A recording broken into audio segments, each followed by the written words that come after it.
હનુમાન ચાલીસાના 100 પાઠ કરવાથી આપણી બધી જ મનોકામનાઓ પૂર્ણ થાય છે. જાણો, હનુમાન ચાલીસાના 100 પાઠ કરશો, આપણા જીવનમાં સુખ સંપત્તિ, ધન વૈભવ, દરેક સંકટોમાંથી, દરેક દુઃખમાંથી મુક્ત થવાય છે.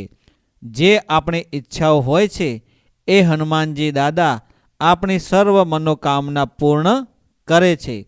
એના માટે આપણે એક બાજોટ લેવાનો છે, એના ઉપર એક લાલ કાપડ બિછાવવાનું છે. લાલ કાપડ પાથર્યા પછી ગણપતિ દાદાની નાની મૂર્તિ હોય તો અથવા ફોટો હોય તો ત્યાં બેસાડવાનો છે. બાજોટ ઉપર ગણપતિ દાદાને કંકુનો તિલક કરવાનો છે, ચોખાનો ચાંદલો કરવાનો છે. ત્યારબાદ ગણપતિ દાદાને પુષ્પ અર્પણ કરવાના છે.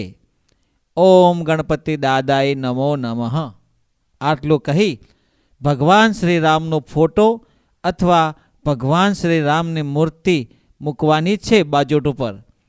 એવી જ રીતે ભગવાન શ્રી રામને કંકુનો ચાંદલો કરવાનો છે, ચોખાનો ચાંદલો કરવાનો છે અને પુષ્પ અર્પણ કરવાના છે. ત્યારબાદ હનુમાનજી દાદાની મૂર્તિ અથવા ફોટો લઈને હનુમાનજી દાદાને કંકુનો ચાંદલો કરો, ચોખાનો ચાંદલો કરો અને પુષ્પ અર્પણ કરો. ત્યારબાદ પ્રસાદમાં તમે બુંદીના લાડુ હોય અથવા ફળ ફ્રૂટ હોય તે તમે પ્રસાદ અર્પણ કરો ગણપતિ દાદાને, ભગવાન શ્રી રામને અને હનુમાનજી દાદાને. ત્યારબાદ તમે તાંબાના લોટામાં ગંગાજળ લઈ અને ત્યાં બાજોટ ઉપર મૂકો. ત્યારબાદ ઘીનો દીવો પ્રગટાવો. એ દીવો જ્યાં સુધી તમે 100 પાઠ પૂરા ન કરો ત્યાં સુધી અખંડ દીવો હોવો જોઈએ. દીવાને પ્રજ્વલિત રાખવો જોઈએ. હવે મિત્રો, જ્યારે તમે હનુમાન ચાલીસાના 100 પાઠ કરવા બેસો છો એટલે દીવો અખંડ પ્રજ્વલિત હોવો જોઈએ અને એના પહેલાં તમારે ગણપતિ દાદાનું નામ લઈ ભગવાન શ્રી રામની માળા 108 વખત કરવી અથવા ભગવાન શ્રી રામનું નામ 108 વખત બોલવો અને રામ નામનો જાપ કરવો. ત્યારબાદ તમે હનુમાનજી દાદાના હનુમાન ચાલીસા કરો છો એ વખતે તમારો સમય લગભગ 6 થી 7 કલાકનો થાય છે. તે દરમિયાન તમારા મનમાં અલગ અલગ પ્રકારના વિચારો આવે છે. અલગ અલગ પ્રકારની તમારા મનમાં સ્ફૂર્તિ, એનર્જી, શરીર ગરમ થાય, આવા બધા ઘણા અનુભવો તમને મહેસૂસ થાય છે. પણ તમારે ગભરાવાનું કે કંટાળવાનું નથી. જ્યાં સુધી 100 પાઠ પૂરા ન થાય ત્યાં સુધી તમારે એકાગ્ર, એક મન, એક ચિત્ત અને પરમ કૃપાળુ પરમાત્માના આશીર્વાદથી હનુમાનજીના 100 હનુમાન ચાલીસા પાઠ કરવાના છે.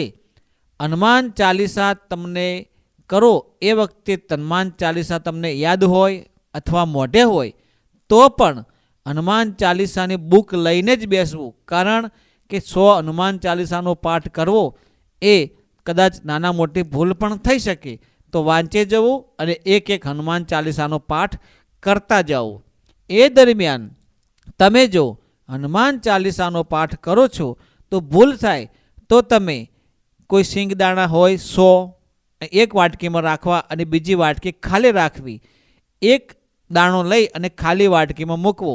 કેવી રીતે કે એક હનુમાન ચાલીસાનો પાઠ તમે પૂરો કર્યો, હનુમાન ચાલીસા તમે વાંચ્યા તો એક દાણો લઈ અને ખાલી વાટકીમાં મૂકવો એટલે તમને યાદ રહે કે મેં આટલા હનુમાન ચાલીસા કર્યા.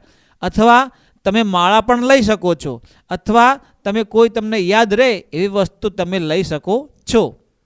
હનુમાન ચાલીસાનો પાઠ કરતી વખતે તમારે ખાસ ધ્યાન રાખવાનું છે કે દીવો પ્રજ્વલિત હોવો જોઈએ અને આપણા મગજમાં, આપણા મનમાં પ્રભુ શ્રી રામના, હનુમાનજીના અને સારા સારા વિચારો આવવા જોઈએ અને આપણું મન પવિત્ર, શુદ્ધ વિચાર, હાવભાવ અને આપના મગજના વિચારો પવિત્ર હોવા જોઈએ, જેથી કરીને આપણો જે ભક્તિમય ભાવ છે, પ્રભુ સુધી પહોંચે અને આપણો હનુમાનજીનો પાઠ સફળ થાય.